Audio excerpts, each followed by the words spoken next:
ஒருவரின் மனதை நொடிகளில் படிக்க முடியுமா? அடுத்தவர் உங்களை பற்றி என்ன நினைக்கிறார்? அவர் உங்களை பற்றி என்ன கருதுகிறார்? அது உண்மையிலேயே சாத்தியமா? நமக்கு தெரியுமா? பதில் ஆம், இது முற்றிலும் உண்மை. இன்று யாருடைய மனதையும் நீங்கள் படிக்கக்கூடிய ஒரு வழியை நான் சொல்லப் போகிறேன். ஆம், உங்களால் முடியும். அது கூட மிகவும் எளிது. ஆனால் இதற்காக சில விதிகளையும் சில விஷயங்களையும் பின்பற்ற வேண்டும். ஒருவர் கவனமாக இருக்க வேண்டும். அனைவருக்கும் இந்த கலையை கற்றுக்கொள்ளும் சுதந்திரம் உண்டு. நீங்கள் அதை சரியாக கற்றுக்கொண்டு பயிற்சி செய்தால் அது உங்களால் செய்ய முடியும். இன்று நாம் இந்த கலையை சாணக்கியரின் கொள்கைகளையும் அவரது ஞானத்தின் அடிப்படையையும் கொண்டு புரிந்து கொள்வோம். ஒரு முறை சாணக்கியர் தனது குடிசைக்கு அருகே உள்ள சிறிய தோட்டத்திற்குள் சென்று ஒரு ரோஜா மலரை பறித்து வந்தார். அவர் அந்த மலரை சந்திரகுப்தரிடம் காட்டி, இது அழகா இல்லையா என்று கேட்டார். சந்திரகுப்தரும் சம்மதித்தான். ஆனால் அவன் மனம் வேறெங்கோ இருந்தது. சாணக்கியர் மீண்டும், ரோஜாவின் வாசனை உனக்கு பிடிக்குமா என்று கேட்டார். ஆமாம் என்று சந்திரகுப்தர் விரைவாக பதிலளித்தார். சாணக்கியர் மெதுவாக சொன்னார், நீ இப்போதுதான் அந்த மலரின் வாசனையை உணர்ந்தாயா? சந்திரகுப்தர், இல்லை. அப்படியானால் அந்த வாசனை உனக்கு எப்படி பிடித்தது? சந்திரகுப்தர் அதிர்ச்சி அடைந்தார். சாணக்கியர் தொடர்ந்தார், உன் மனம் இங்கே இல்லை. நீ மகத சிம்மாசனத்தை கைப்பற்ற நினைக்கிறாய். நீ தனானந்தனை தோற்கடிக்க நினைக்கிறாய். அதை விரும்புகிறாய். ஆனால் உன் திட்டம் தோல்வியடையக்கூடுமோ என்று பயப்படுகிறாய். சந்திரகுப்தனின் கண்கள் ஆச்சரியத்தில் விரிந்தன. அவன் நினைத்தான், நான் இதெல்லாம் வாயால் எதுவும் சொல்லவில்லை. அவர் எப்படி அறிந்தார்? சாணக்கியர் அமர சைகை செய்து, மனதை படிப்பது ஒரு மாயாஜாலம் அல்ல, அது பயிற்சி செய்யக்கூடிய ஒரு கலையே என்றார். நான் உன் கண்களை பார்த்தேன். ஒரு போர் வீரனின் நெருப்பு அதில் தெரிந்தது. உன் முகத்தில் இருந்த ரேகைகள் நீ பெரிய குறிக்கோளுக்காக அமைதியற்ற நிலையில் இருப்பதை சொன்னன. உன் விரல்கள் ஒன்றையொன்று தொடுவது உன் பயத்தையும் தயக்கத்தையும் வெளிப்படுத்தியது.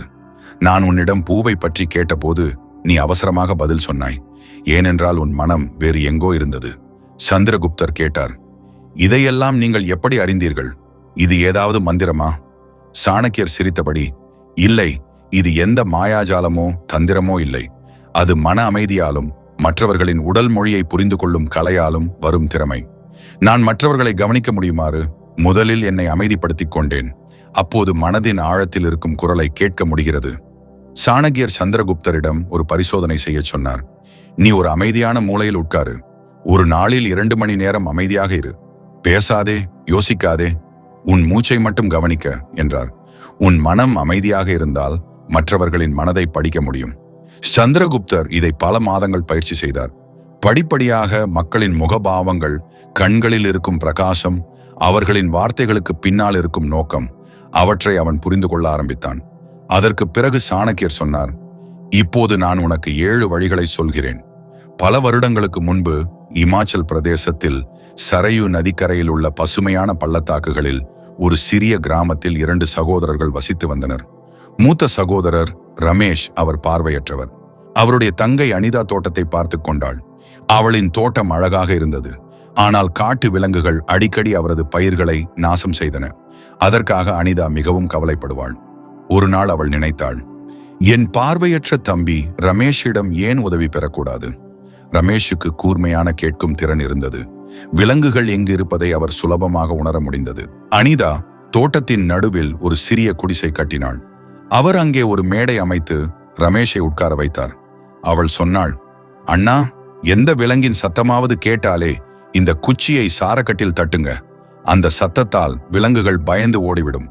ரமேஷ் அதற்கு சம்மதித்து ஒவ்வொரு நாளும் மேடையில் அமர்ந்து தோட்டத்தை காவல் காக்க தொடங்கினார். எப்போதெல்லாம் விலங்குகளின் சத்தம் கேட்கிறதோ அவன் குச்சியால் அடிப்பான். விலங்குகள் பயந்து ஓடிவிடும். ஒரு நாள் ஒரு அரசப்படை சிப்பாய் ஒரு காட்டுப்பன்றியை துரத்தி கொண்டே அங்கே வந்தார். அவர் ரமேஷை பார்த்து, இங்கே பன்றியை பார்த்தீர்களா என்று கேட்டார். ரமேஷ் பதிலளித்தான், நான் பார்வையற்றவன். நான் எப்படி பார்க்க முடியும்? ஆனால் நான் இவ்வளவுதான் சொல்ல முடியும். இப்போதுதான் கடந்து சென்ற விலங்கு. நீ துரத்த வேண்டிய மாதிரி இல்ல. அதை துரத்தி நீ நேரத்தை வீணாக்குறே. சிப்பாய் ஆச்சரியப்பட்டார். நீ பார்வையற்றவனே ஆனாலும் பேசுறத பாரு. அது பன்றியா இல்லையா என்று நீ எப்படி சொல்றே? ரமேஷ் அமைதியாக சொன்னான். அந்த விலங்கின் காலடி சத்தத்தை கேட்டேன். அது கனமாகவும் மெதுவாகவும் நடந்தது. அது கர்ப்பமான பெண் விலங்கு. ஒரு போர் வீரன் கர்ப்பமான பெண் விலங்கை வேட்டையாடக்கூடாது. சிப்பாய் அதிர்ச்சி அடைந்தார். அவர் தனது தோழர்களை அனுப்பி விலங்கை கண்டுபிடிக்க சொன்னார். சிறிது நேரத்திற்கு பிறகு அவர்கள் வந்து அந்த பன்றி கர்ப்பமாக தான் இருந்தது என்று தெரிவித்தனர். சிப்பாய் மீண்டும் கேட்டார், இதெல்லாம் உனக்கு எப்படி தெரியும்?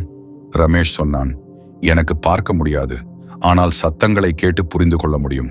அந்த விலங்கு நடந்த விதம், அதன் எடை எல்லாம் அது கர்ப்பமாக இருப்பதை சொல்லிவிட்டது. சிப்பாய் ரமேஷின் ஞானத்தால் கவரப்பட்டு இன்னொரு கேள்வி கேட்டார், நீங்கள் எப்படி இவ்வளவு தெளிவா உண்மை சொல்கிறீர்கள்? ரமேஷ், நான் பார்வையால் பார்க்க முடியாது, ஆனா மக்களின் மனதை படிக்க முடியும். அவர்களின் இயக்கங்கள், நடத்தை, உடல் மொழியிலிருந்து வாசிக்க முடியும். பிறகு சாணக்கியர் கூறினார், இப்போது நான் உங்களுக்கு 7 வழிகளை சொல்கிறேன். இவை மூலம் நீங்கள் மற்றவர்களின் எண்ணங்களை புரிந்து கொள்ளலாம். கண்களை பார்த்து உடல் மொழியை படியுங்கள். அவர்கள் மனதின் கண்ணாடி போன்றவர்கள். ஒருவரின் கண்களை பார்க்கும்போது அவர்களின் முகத்தில் உள்ள நுட்பமான அசைவுகள், உதடுகளில் ஒரு சிறிய புன்னகை அல்லது ஒரு பார்வை அவர்களின் மனதின் கதையை சொல்கிறது. உதாரணமாக, ஒருவர் உங்கள் பார்வையை தவிர்த்தால் அவர் ஏதோ ஒன்றில் ஆர்வமாக இருக்கலாம். மறைக்க முயற்சிக்கும் போது நம்பிக்கையான கண்கள் உறுதியை குறிக்கும். உடல் மொழியும் மிகவும் முக்கியமானது. ஒருவர் அமர்வது, கைகளின் நிலை, இயக்கம், முகக்கோடுகள் எல்லாம் உணர்ச்சிகளை வெளிப்படுத்துகின்றன. இந்த கலையை கற்றுக்கொள்ள நீங்கள் ஒரு துப்பறியும் நபரை போல கூர்ந்து கவனிக்க வேண்டும். ஒரு கழுகு போல் இருப்பதாக கற்பனை செய்து பாருங்கள். ஒவ்வொரு சிறிய அசைவையும் கவனிக்கவும். யாருடைய கண்கள் எங்கே நிலைத்திருப்பதோ கவனிக்கவும். அன்றாட வாழ்வில் ஒருவரை சந்திக்கும் போது, அது சந்தையில் ஒரு கடைக்காரராக இருந்தாலும், அலுவலகத்தில் உள்ள சக ஊழியர்கள் என்றாலும், அவர்களின் முகங்களை கவனமாக பார்க்கவும். அவர்கள் புன்னகை உண்மையா? அது சம்பிரதாயமானதா? அவர்கள் பார்வையில் இருக்கிறார்களா? அது உற்சாகமா அல்லது சோகமா? முதலில் கடினமாக தோன்றலாம், ஆனா படிப்படியாக நீங்கள் சிறிய விஷயங்களை கவனிக்கத் தொடங்கலாம். நீங்கள் பொருட்களை பிடிக்க கற்றுக்கொள்வீர்கள். ஒரு நாளைக்கு 5 நிமிடங்கள் ஒதுக்கி ஒரு தனிப்பட்ட நபரின் சைகைகளை, கண்கள், முகம், உடலை கவனிக்கவும். அந்த கவனிப்பை டைரி குறிப்பில் பதிவு செய்யவும். உங்கள் குறிப்புகளை பின்பற்றுங்கள். காலப்போக்கில் வார்த்தைகள் இல்லாமலேயே மக்களின் இதயங்களை தொட முடியும். நீங்கள் படிக்கத் தொடங்குவீர்கள். இந்த பயிற்சி உங்களுக்கு மற்றவர்களின் உணர்ச்சிகளை புரிந்து கொள்ளக்கூடிய திறமையான உளவியலாளரை உருவாக்கும். அவர் உடனடியாக நிலைமையை புரிந்து கொள்கிறார். அவருக்கு பேச வாய்ப்பு கொடுங்கள். அவர் எவ்வளவு அதிகமாக பேசுகிறாரோ அது போலவே உங்களுக்கு புரிந்து கொள்ள எளிதாக இருக்கும். மக்களின் மனதை புரிந்து கொள்ள எளிதான வழி, அவர்களை சுதந்திரமாக பேச அனுமதிப்பதே வழி. யாராவது பேசும்போது அவர் வார்த்தைகளை சொல்லும் தொனி மற்றும் விதம் மனதை வெளிப்படுத்துகிறது. சில நேரங்களில் அவர்கள் வார்த்தைகளுக்கு இடையில் இடைநிறுத்தங்கள், குரலின் ஏற்ற இறக்கங்கள் அல்லது அந்த வார்த்தைகள் மனத்தின் ஆழத்தில் மீண்டும் மீண்டும் ஒலிக்கும். இந்த கலையை கற்றுக்கொள்ள நீங்கள் பொறுமையாக கேட்பவராக இருக்க வேண்டும். அவசரப்பட்டு உரையாடலில் ஈடுபடாதீர்கள். அவர் தனது வார்த்தைகளை முடிக்கட்டும். ஆனால் அதற்கும் மேலாக அவர்களின் பேசும் விதத்தையும் கவனிக்க வேண்டும். அவர்கள் தயங்கி பேசுகிறார்களா அல்லது தன்னம்பிக்கை கொண்டவர்களா? நீங்கள் பேசும்போது அவர்கள் உங்கள் குரலை பின்பற்றுகிறார்களா? அடுத்து, ஒருவர் பேசும்போது குறைந்தது 5 முறையாவது குறுக்கிடாமல் 1 நிமிடம் அவர்களை கேளுங்கள். வார்த்தைகள், தொனி மற்றும் இடைநிறுத்தங்களுக்கு கவனம் செலுத்துங்கள். அவர்கள் பேசிய பிறகு நீங்கள் என்ன கவனித்தீர்கள் என்பதை பின்னர் பகுப்பாய்வு செய்யுங்கள். இந்த பயிற்சி உங்களை சிறந்த கேட்பவராக மாற்றுவதோடு உங்கள் மனதை மற்றவர்களுக்கு திறக்கும். 3வது, உங்கள் மனதை புரிந்து கொள்ள உதவும் நிபந்தனை, அமைதியாக இருங்கள். மனதை படிக்க மிக முக்கியமானது உங்கள் மனம் அமைதியாக இருக்க வேண்டும். நீங்கள் கவலைகள், எண்ணங்கள், கற்பனைகளால் நிரம்பியிருந்தால் மற்றவர்களின் மனதில் உள்ள உணர்ச்சிகளை புரிந்து கொள்ள முடியாது. அமைதியான மனம் என்பது மற்றவர்களின் உணர்வுகளை புரிந்து கொள்ள உதவும். அமைதியின் அர்த்தத்தை ஆழமாக புரிந்து கொள்ள உங்கள் எண்ணங்களை கட்டுப்படுத்துங்கள், உங்கள் உள்ளத்தை கட்டுப்படுத்துங்கள், இயக்கத்தை நிறுத்துங்கள். இது ஒரு நிலை. அங்கு நீங்கள் கடந்த காலத்திலும் எதிர்காலத்திலும் தொலைந்து போகவில்லை. நீங்கள் நிகழ்காலத்தில் இருக்கிறீர்கள். உங்கள் மனம் அமைதியான ஏரியைப் போல அசையாமல் உள்ளது. இந்த நிலையில் நீங்கள் மற்றவர்களின் ஆற்றலும் உணர்ச்சிகளும் தெளிவாக உணர முடியும். அமைதியை அடைய தியானம் மிகவும் பயனுள்ளதாகும். தினமும் 10 நிமிடங்கள் தியானம் செய்யுங்கள். அமைதியான ஒரு மூலையில் 15 நிமிடங்கள் உட்காருங்கள். உங்கள் சுவாசத்தில் கவனம் செலுத்துங்கள். எண்ணங்கள் வரலாம், ஆனால் அவற்றில் சிக்கிக் கொள்ளாதீர்கள். அதை மேகம் போல மிதந்து செல்லும் என்று பாருங்கள். அதை விட்டுவிடுங்கள். ஆரம்பத்தில் உங்கள் மனம் அலைபாயும், ஆனால் படிப்படியாக அது அமைதியாகும். நாளின் நேரத்தை தேர்வு செய்யுங்கள். நீங்கள் முற்றிலும் அமைதியாக இருக்கும்போது பேசாதீர்கள், தூங்காதீர்கள். உன் மூச்சை பார். இந்த பயிற்சி உங்கள் மனதை அமைதிப்படுத்தும், மற்றவர்களுக்கும் உதவும். உங்கள் மனதை படிக்கும் திறன் 4வது உடல் மொழி பகுப்பாய்வு. உடல் மொழி என்பது மனதிலிருந்து வரும் ஒரு திறந்த கடிதம். ஒருவர் அமரும் விதம், கைகளின் இயக்கம் மற்றும் உடல் நிலை அவர்களின் மனநிலையை பிரதிபலிக்கிறது. உதாரணமாக, ஒருவர் பேசும்போது கைகளை மூடிய நிலையில் வைத்திருந்தால் அவர் தற்காப்பு நிலை உடையவர் என்று அர்த்தம். நிமிர்ந்து அமர்ந்து திறந்த தோரணையை கொண்டிருப்பவர் தன்னம்பிக்கை நிறைந்தவராக இருக்கலாம். உடல் மொழியை புரிந்து கொள்ள ஆழமான கவனிப்பு தேவை. நீங்கள் ஒரு ஓவியர் என்று கற்பனை செய்யுங்கள். உங்கள் முன்னிலையில் உள்ளவர் ஒரு கேன்வாஸ். அவரது கையின் ஒவ்வொரு ரேகையும் ஏதோ சொல்கிறது. அவற்றின் இயக்க வேகம், கால்களின் நிலை, தோள்களின் சாய்வு எல்லாமே ஒரு கதையை சொல்கிறது. ஒரு சமூக கூட்டத்தில் மக்களின் உடல் மொழியை கவனித்தல் முக்கியம். அவர்களின் தோரணையையும் காலப்போக்கில் அவர்களுடைய செயல்பாடுகளை கவனித்தால் நுட்பமான உடல் மொழி குறிப்புகளை புரிந்து கொள்ள முடியும். நீங்கள் ஆற்றலையும் உணர்ச்சிகளையும் படிக்க கற்றுக்கொள்வீர்கள். ஒவ்வொரு மனிதனும் ஒரு ஆற்றல் புலம். அவர்களின் உணர்வுகளை பிரதிபலிக்கும் படங்களை உருவாக்குகிறது. அமைதியான மனம் இந்த ஆற்றலை உணர முடியும். இந்த ஆற்றல் அந்த நபர் மகிழ்ச்சியாக இருக்கிறாரா, மன அழுத்தம் அல்லது மனச்சோர்வு என்பதை உங்களுக்கு சொல்கிறது. உங்கள் உள்ளுணர்வு தேவையானதை உணர விழிப்பாக இருக்க வேண்டும். இது ஒரு உணர்வு, அது சரியா இல்லையா என்பதை உங்களுக்கு சொல்கிறது. உதாரணமாக, நீங்கள் ஒருவரை சந்திக்கிறீர்கள். அவர்கள் சிரிக்கிறார்கள், ஆனால் நீங்கள் நினைக்கிறீர்கள் ஏதோ தவறு இருக்கிறது. அது உங்கள் உள்ளுணர்வு. இது அவர்களின் ஆற்றலை பாதிக்கிறது. ஒருமுறை நான் ஒரு விருந்துக்கு சென்றேன்.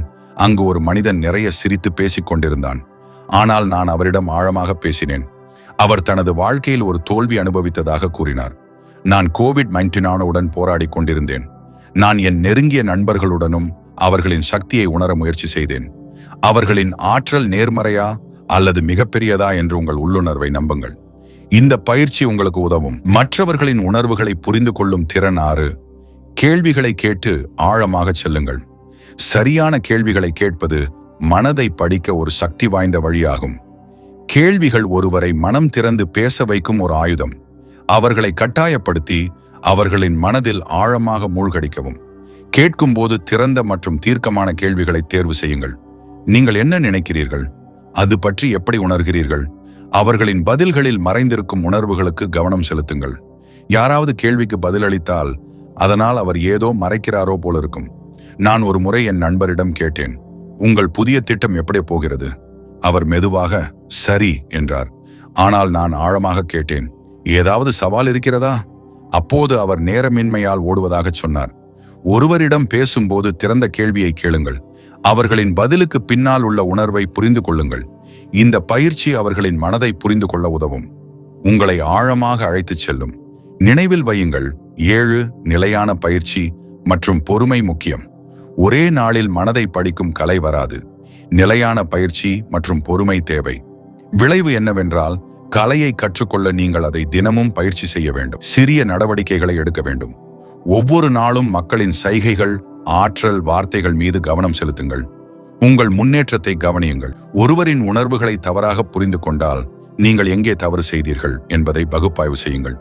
ஆரம்பத்தில் நான் அடிக்கடி மக்களிடம் கேட்டபோது சைகையை தவறாக புரிந்து கொண்டேன். ஆனால் ஒவ்வொரு தவறுக்கும் நான் கற்றுக்கொண்டேன். இப்போது சிறிய விஷயங்களுக்கும் கவனம் செலுத்துகிறேன். எனக்கு அது எளிதாக புரிகிறது.